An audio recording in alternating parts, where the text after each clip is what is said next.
Welcome to Gather Geeks, a podcast by BizBash, the place where people passionate about meetings and events come together.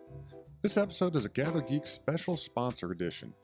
Here's your host, BizBash chairman and founder, David Adler. Welcome to this special edition of Gather Geeks, and I'm joined today by my special co-host, Stephanie Cheung. Hi, Stephanie. Hi, David. Great to be here with you again. Fantastic. So today we're going to be exploring Korea from a business events perspective. And we're basically traveling through 3 cities as we explore the culture, the people, the customs that will empower event professionals to be the best that they can when they're bringing their international event to Korea.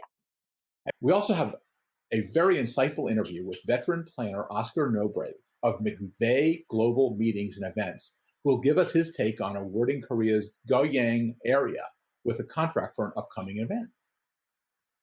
While we talk to Oscar, we'll also chat with Miss Juri. She is with Korea Tourism Organization, and she'll share some actual practical advice, not only about the destination from an objective perspective, and then we'll add on to that with hearing from our 3 city CVBs in preparation for a really fun trivia event coming up the first week of December. So I'm going to challenge everyone to tune in real close so that you can use some of the knowledge nuggets you get today for our event in December. We're going to use an approach that we're calling Meet in Korea Popcorn Trivia. It's myself and David's first time trying this, and you're going to find out everything from the best food to how to negotiate with Korean business partners. Now, we're pleased to have an interview with Oscar Nobre of McVeigh, an international event planning company. He is bringing one of the first events to Goyang, and we will learn why he chose Korea for his almost 1,000-person meeting for folks in the airline industry. We want to find out what he's learned, how to negotiate terms for an open, transparent way to create a win-win situation for his clients and the destination. Our main clientele, our airlines. So, of course, this year, airlines, of course, as we all know, have been hit quite hard.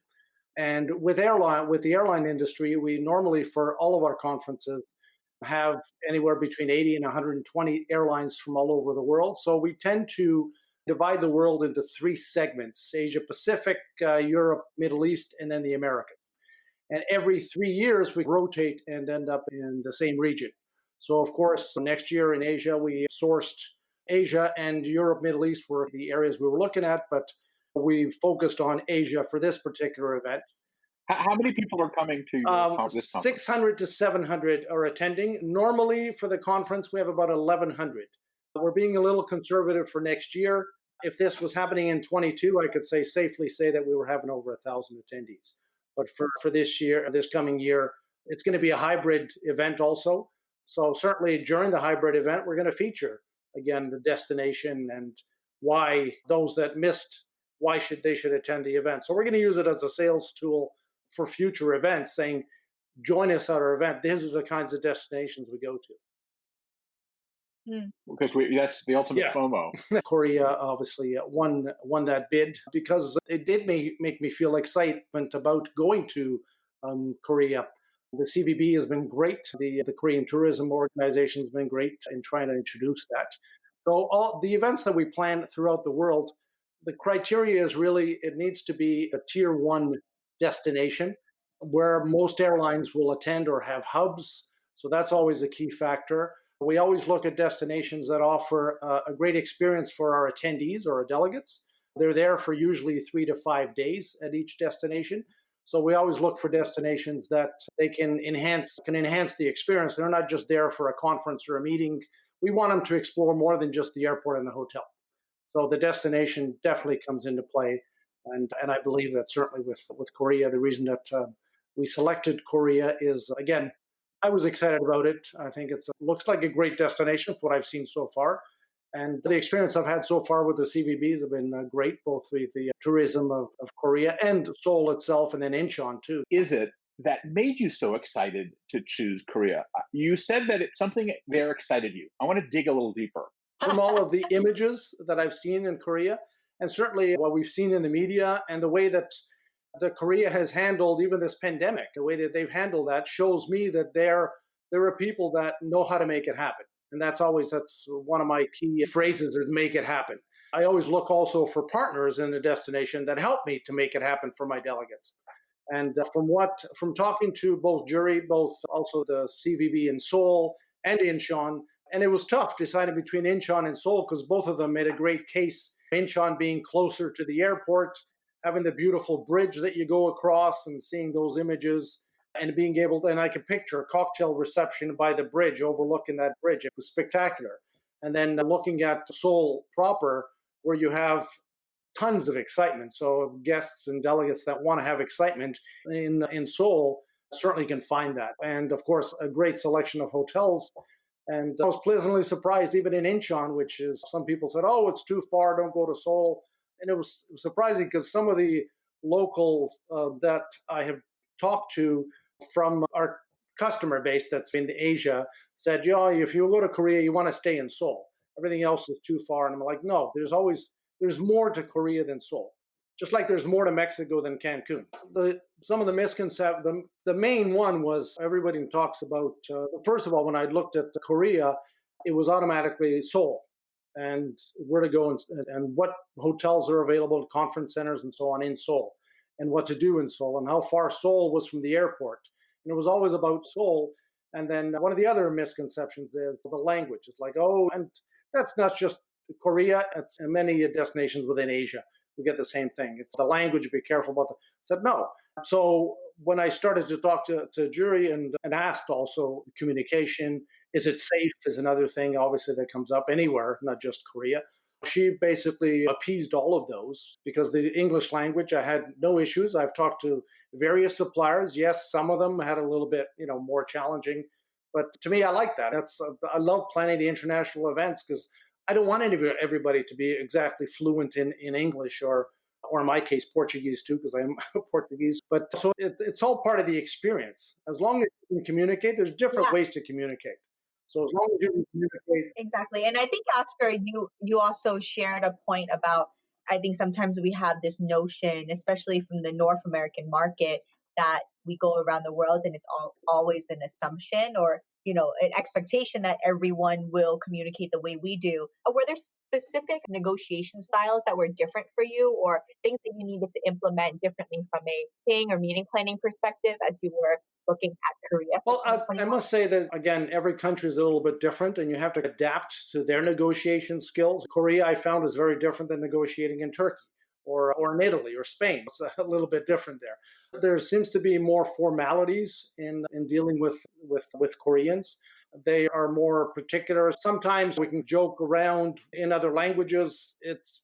That became initially a little bit more challenging because you weren't quite sure how are they going to read it. And I'm always cognizant of that in any language that anyone that I'm talking to. But certainly with the Koreans, I found that trying to read people a little harder when you don't understand the nuances in the language. And even in emails, when you're translating, you have to read it 2 or 3 times because sometimes the way that they write the emails and the English language to them obviously is not a first language. That has been a bit of a challenge. But as far as negotiating, I found initially, first of all, Seoul is not inexpensive. It's right up there with Paris and London and as far as destinations. So trying to bring those costs down because it's all associations, all about costs.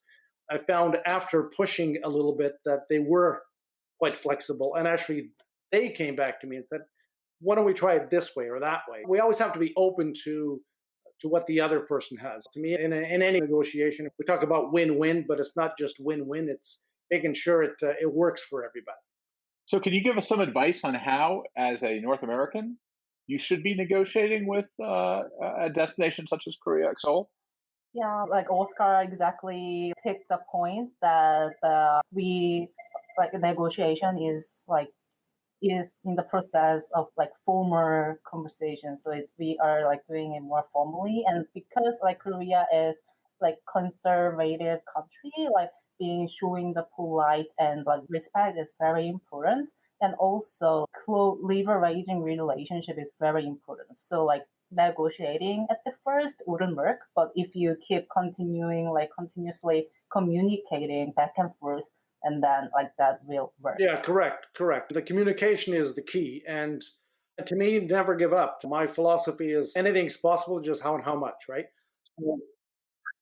So Oscar's driving a hard bargain, I can hear. Well, I tell them what I want, and as soon as someone comes back to me and doesn't say no, if they say no, then the conversation kind of ends.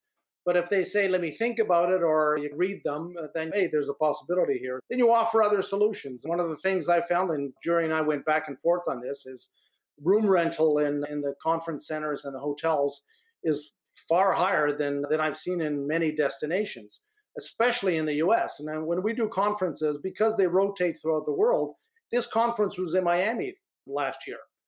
The room rental in Miami was zero. Now the room rental is 1,000 times that, in Korea. So even I have to appease my clients to say, look, the room rental is going to be much higher in Miami, but here's what we're getting for that. So I go back to them also. The point is almost don't even look apple to apple. Absolutely, is absolutely. What I'm and as a North American planner, we have to, and I keep telling my colleagues the same thing. We can't go in with a misconception, basically, that it's going to be the same as it is in North America. It is not. And not just North Korea, but other countries. The challenge there is, again, the room rentals are a bit high, so you have to negotiate and listen to the other person, let them know what they're looking for. That's in any negotiation. But I found, as I mentioned earlier, a lot more formalities in dealing with the Koreans. So, well, how gentle do you need to be in terms of explaining or how hard-nosed are you? How do you navigate the diplomacy? Well, initially I asked basically, what can we do? So I asked, how far can you go to reduce the room rental, for example, because that was one of my key elements that I was looking at. And then when the reaction was, we can't really reduce it, then I played a little hardball and said, okay, I need you to reduce it by this amount. And then I waited for that reaction, but in a formal way. So you put it in writing. The key is put it in writing. I always like to try to have a phone call or a video call these days, because I find you can get a lot more done in 10-minute video call than you can with umpteen number of emails, especially when it's a different language. And especially dealing with Korea, I found that was important. And it took me a while to convince them to get on a call with me, believe it or not, because I guess they were concerned about the communication. But when we did get on the call, it was amazing how, looking at someone, even on a screen, how we got more relaxed. And then the following emails were a lot easier to deal with than the initial emails, because now we have had that eye-to-eye contact, so to speak. And then when I did offer, and I offered a very low amount just to see what the reaction is, they came back and didn't accept that, which I didn't, but at least they came to a very reasonable amount when they came back. So that the counter negotiation was much better. Honestly, it was like less than half of what the initial one was. It sounds to me like one of the rules here that I'm hearing is that this culture is not about backroom negotiations. This is about transparent, put it down there, don't go back and whisper to see if you can do something. It's really about everybody wants to correct. And everyone's a little, and I found that certainly with the Koreans, that's important. Just lay it all out. And I did. I said, look, guys, here's what we need to do to make it happen. If we want this event to be in Korea and to be at your property, here's what needs to happen. And they didn't give me an answer right away. They basically said, we have to go up to senior management. So they had to go through their protocols, which I totally understand. But when they came back, we were basically in a good place at that point. So again, communication, don't give up, and understand how the other culture works. We can't push people to be what we want them to be, because we're going to visit them. So we need to adapt to where they are. They don't need to adapt to where we are. Let's go to Juri in terms of the misconceptions that we just heard from Oscar. Are those pretty typical, what you have to deal with in terms of the objections, and how do you normally seem to overcome them pretty well?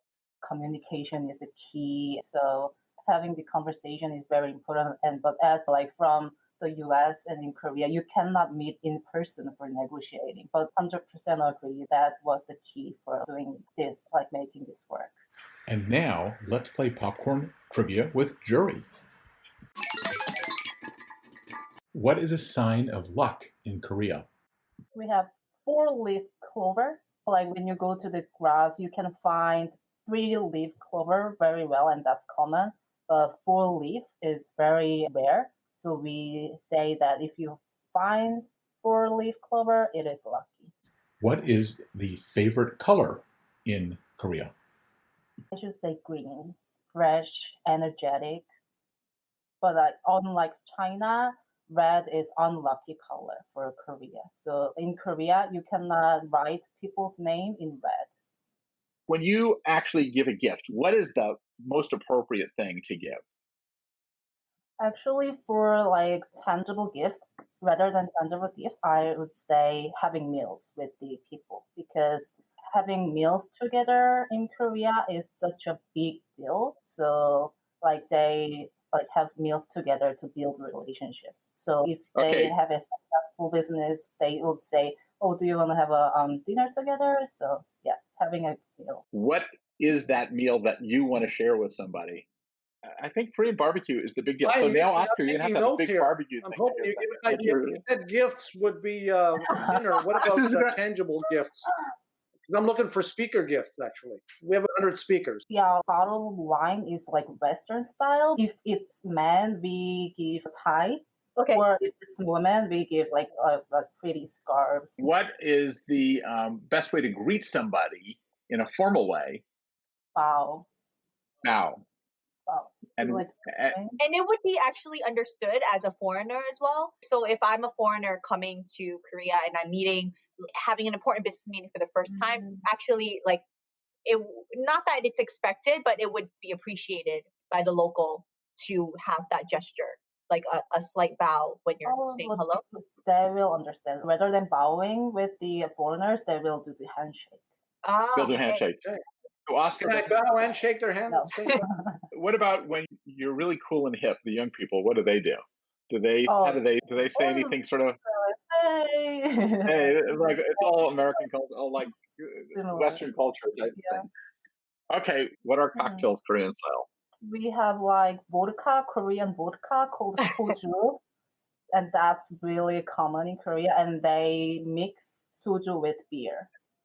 In the Korean culture, if I were going to do a welcome reception with showing the different areas of the culture, what types of things would I have as far as artisan stands or food? Because Korea has such long history, over 5,000 years, I would recommend like cultural performances, which is like, it can be like people playing Korean traditional instruments, wearing hanbok, which is Korean traditional costume. So those like cultural performances. We have various like food trucks, and like they sell Western style chopsticks, and they also sell like desserts and Korean style desserts. So what's an example of a Korean style dessert? Let's make our mouth water. It's like called hot dog, and it is usually common in winter, and it is very affordable. It is like a little bit of sweet pancake. So it's like Korean like pancake, and inside of pancake they have the sugar, like melted sugar in it. So it is really good. So at the end of my event, if I want to go to the hippest part of town, what's the hippest part of Seoul? Seoul is the like hippest, and like a specific neighborhood within Seoul. Maybe all the happening nightlife is there, as an example. Seoul is like 24 hours. Tell us, is Seoul late night or early morning, or where is the 24? Which one do you like? Are you the nightlife person, or are you the morning person, or are you the? We say our life starts after 9 p.m. Wow. Oh, so what time is dinner? Dinner is usually at 7, but people like have dinner and go to the have like beers or like Korean style vodka after dinner. And there are so many places to visit like during the nighttime, so that's really fun. And yeah, I have an embarrassing story about my first trip in Korea. I was in Seoul, and I was so enamored with this 24/7 lifestyle. I decided I really needed to do what the locals did. So I actually ended up shopping until 3 a.m. and then going after to a 24/7 Korean barbecue spot. So, Stephanie, are you now ready to take our tour around Korea? David, let's hear from Dory Ann from Goyang. Then we'll move to the island of 50 million visitors, Jeju Island, with David Ko, and finish off with Busan with Minji Kang. I'd like to highlight that the Goyang is the best destination not only for meeting organizers as well as for the visitors. First of all, it's very close to the two main airports in Korea. It takes about 45 minutes from Incheon International Airport to Goyang by taxi and 15 minutes by the limousine bus. And also we have a convenient transportation system such as a direct bus to Seoul, which takes about 30 minutes only. Since we are located between the Seoul and the demilitarized zone, visitors can enjoy two attractions at once. Also, we have a Kintex, the largest convention center in Korea, and its size is about 180,000 square meters in total. And Kintex is planning to establish another center right next to the Kintex in 2024. And around the Kintex, the Ministry of Culture, Sports, and Tourism of Korea designated this convention district that includes the various facilities such as the accommodation, shopping malls, and the entertainment and concert halls and leisure spots that totally offers all-together experience for those who visit Goyang City. I'd like to go into depths in some of these spots. For instance, we have the five-star hotel, of which named the Sonokam Goyang, and we have the One Mount, and which is a comprehensive entertainment location, including an aqua park and a snow park for each season. And Lake Park, in my opinion, it's almost comparable to Central Park in New York City. And every springtime, we hold the Goyang International Flower Festival, which is one of the biggest events in Korea. And we have a Hyundai Motor Studio, which is an automobile theme park where visitors can have a delightful experience for technical tour. You can actually see how a Hyundai car is constructed and media art exhibitions. And on a side note, this establishment has been selected as a unique venue for the Korea Tourism Organization for 2 consecutive years. And due to these attractions, we can bring lots of the corporate meetings, incentive groups, and conferences. For example, the Herbalife Extravaganza, which was hosted by the Herbalife Group, the global nutrition and weight management company. And we also had a New Skin Incentive Group, which is well known as a global cosmetic company. And we are also planning to have a USANA Asia Pacific Convention for the next 3 years in a row. And Pokemon, have you ever heard about the Pokemon? Oh, yeah. Yeah, the game. And we are going to have this Pokemon Go Safari Zone events hosted by the global game company Niantic Groups. And we are also welcoming meeting organizers to this marvelous city, Goyang. Now let's play popcorn trivia with Dory. What is the biggest convention center in your city? We have the Kintex, the largest convention center in Korea, and its size is about the 108,000 square meters in total. What's your largest show? More than 10,000 the participants can join in this convention center. What other things should people do in your city? We have the Goyang Lake Park, which is a natural park located just right next to the Kintex. And it's very similar to Central Park in New York City. Really? And yeah, in spring season, we also have the Goyang International Flower Festival. So the many visitors from overseas come and join this festival together. And what is the food dish that you have to have? Its texture is so nice to satisfy the cravings of the noodle lovers because it's cut off by the knife, and its taste is so nice because it's served with a chicken soup. So I'd like to recommend this food. So what about the biggest hotel? What's the capacity of your hotel world there? We have the 5-star hotel, the of which name is the Sonokam Goyang. It's a Korean local brand, but it can accommodate more than 16,000 the pax at once because it has a 2 towers, east and west towers. So we can accommodate more than 16,000 pax at once. 16,000. That's pretty great. Next up with David Ko of Jeju Island, which is the largest island in South Korea, regular population of under 1 million, but there is over 50 million tourists a year. For comparison's sake, that's close to the same amount of people who visit New York City every year. Our city is very famous as the representative tourist city and resort type convention city in Korea. And as one, it is also my opinion that as one of the most beautiful islands in the world, we have many things that attract people, including event organizers. First of all, we have beautiful nature and landscape that pride itself only on world natural heritage, having the title of UNESCO Geopark and Biosphere Reserve.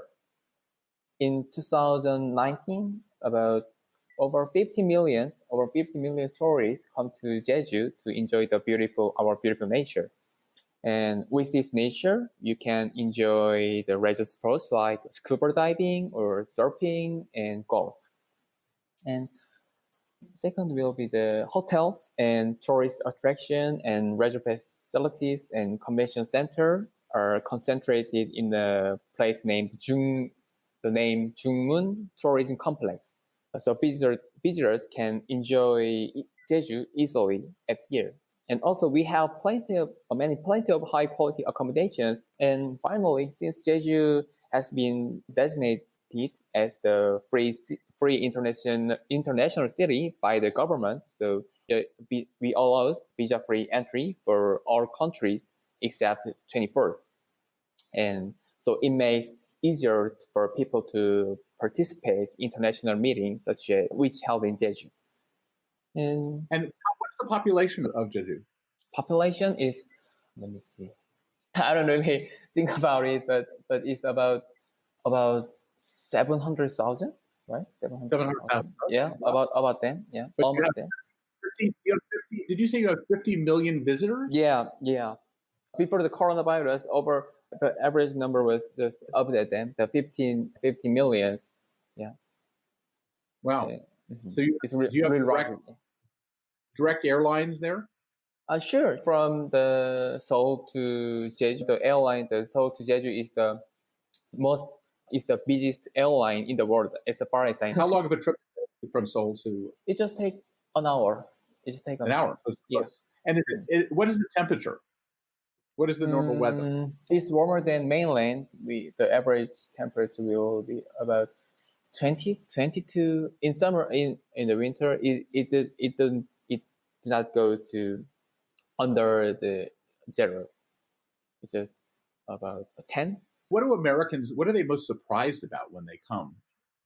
I think many people love to watch and experience the haenyeo activity. The haenyeo means the woman diver. The hae means sea, and yeo means woman. So I really want to suggest the haenyeo activity. That haenyeo, the woman diver, so they can dive for 2 to 4 minutes without the equipment, oxygen tank.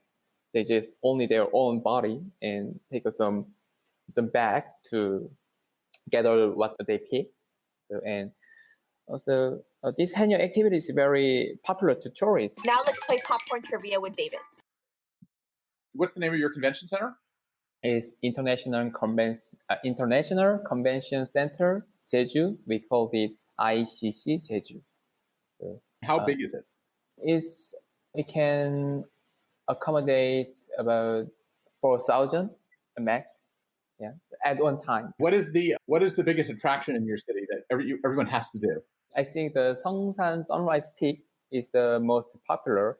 The Jeju is the volcanic island, so there are a lot of attractions that made by the volcanic activity. So the Seongsan Sunrise Peak is the one of them. And so at and always every year, the New Year's Day, New Year's holiday, many people come here and see the sunrise with their family. What is the most famous food dish in your city? I think the black pork barbecue is really famous. And if the friends who live in mainland, if they visit Jeju, I always recommend them to try it. And also, because we are island, so many fresh seafoods are really famous too. What is the hotel capacity in your city for convention? About 800, yeah. Now let's head over to Busan and hear all about how they are shaking up the world. I understand a lot of American meeting planners still are not aware of Busan yet. So for some people who doesn't know about Busan, I'd like to quote the description of the city from the Condé Nast Traveler magazine. So if Seoul is Korea's New York, Busan might be its Los Angeles and Miami hybrid. So I hope this helps you to get a grasp on what the city is. And Busan is the perfect mixture of cool beach vibes and the modern beauty of its high rises. It's in Busan, beach life is a thing. So it's our lives. So there are a lot of laid back, like people has laid back personalities, and we enjoy the nature very well. And at the same time, Busan is a very big and huge metropolitan city. So I'd like to say Busan is a urban beach paradise. You can just blend your business and your leisure life at the same time in Busan. And some people, and Busan also has a nickname as Busanfornia. So it's Fornia from California and Busan. Now you can imagine what the city feels like. So yeah, everybody's going surfing. Even though the city is not a tropical weather, we have 4 distinctive seasons, but the weather never goes to extreme. So we have a mild winter, and all year round, the weather is very mild and refreshing. People just enjoy surfing and stand-up paddling. Beach life is a thing for us. And especially for meeting planners, the city is full of resources for you to make the best and the most suitable decisions when you organize business events. According to the Union of International Associations, Busan is top 5 in Asia and the top 16 convention city in the world. And we have 2 world-class convention centers and 32 unique venues and over 60,000 hotel rooms. And Busan's 5-star hotels and business hotels are evenly distributed throughout the city, and which means that event planners can make any range of choices depending on the budget and other characteristics of their event. And I can say Busan is the destination designed to meet your business events needs. I want to share more about the Busan's meetings held in Busan that North American planners might have heard of. And we have hosted prestigious conferences in various fields. Just to name a few, Lions Club Convention with a record-breaking number of 55,000 participants in 2012, and International Communication Union's Plenipotentiary Conference with 1214 with the attendance of 3,000 people. And the last one is the International Diabetes Federation's Congress last year. The IDF Congress, it was a huge success. Over 15,000 experts came to Busan. Now let's play popcorn trivia. Tell us, what is your convention center and how big is it? It's Mexico. Busan Exhibition and Convention Center is the biggest convention center in Busan, and structure size is 19,761 square meters, and it offers spacious exhibition halls as large as 3 football fields combined, multi-purpose halls, and outdoor exhibition halls. Mexico is ideal for holding international exhibitions, meetings, concerts, or sporting events. And what are the really cool attractions in your market? The Goyang Bridge, also known as Diamond Bridge, It's one of Busan's most iconic landmarks. It is the longest cross-sea bridge in Korea, offering over 100,000 magnificent lightning effects at night to form one of Korea's finest after-dark scenes. What's more, a number of bars and restaurants are located along the bridge and provide a wide selection of dining options, ranging from authentic street food to casual meals and even fine dining. And tell us about your big hotels and facilities there. The Lotte Hotel, the landmark hotel in center of Busan, boasts the max capacity of 1,700 people in its crystal balloon. Plus, Hilton Busan, located by the ocean, can accommodate up to 15,000 people in its cruise grand balloon. How big is your town? You mean the Population? We have 3.5 million population. It's the second largest city in Korea. And where is it in relation to Seoul? We are in the southern eastern corner of South Korea. So it's a beautiful coastal city. How long? From Seoul to Busan, By how train? long would it take? Plane or train? Oh, it's just by plane. It takes less than 1 hour. And if you take the bullet train, it takes 2 hours and less than 2 hours and 2 hours and a half hour. So, Stephanie, we really got a sense of what's going on in Korea, especially in this new era. When we are all ready to travel again, Korea should be on the short list. The facts speak for themselves. They demonstrated competence in dealing with COVID, some of the best meeting facilities in the world, and the most interesting and welcoming culture that, as we have mentioned before, create memories for a lifetime. So if someone wants to connect with these knowledgeable people on this destination, how would you suggest they do so? David, great question. I know myself, I can't wait to hop on the first plane back and get to that part of the world. If you'd like to connect with any of these individuals that you've heard from on the podcast today, please feel free to reach out to me at Cheung, Cheung, at mcintl.com. I know we'll include more information in the description box as well. And between myself and Juri, we'll be happy to connect you with all of the partners in Korea that will be happy to host your next international events. So thank you, Stephanie. This has been another wonderful episode where we've learned a lot about Korea, as well as we'll be learning a lot about other foreign destinations to make it our event professionals better at what they do. So thank you so much, David. And I can't wait to share those details with you about the trivia event that we shared. I have a feeling that a lot of the information we talked about today might just show up and help someone win a grand prize at our trivia event in December. Thanks for listening to today's episode. If you like what you're hearing, be sure to subscribe to the podcast on iTunes or your favorite podcast app. We can be found on iTunes, Stitcher, SoundCloud, Player FM, Google Play, and Pocket Cast. Be sure to leave us a rating and review. It helps others discover the Gather Geeks podcast. We'd also love to hear from you. You can leave feedback on Twitter at GatherGeeks or leave us an email, gathergeeks@bizbash.com. We hope you'll join us again for the next episode of Gather Geeks. Until then, gather on.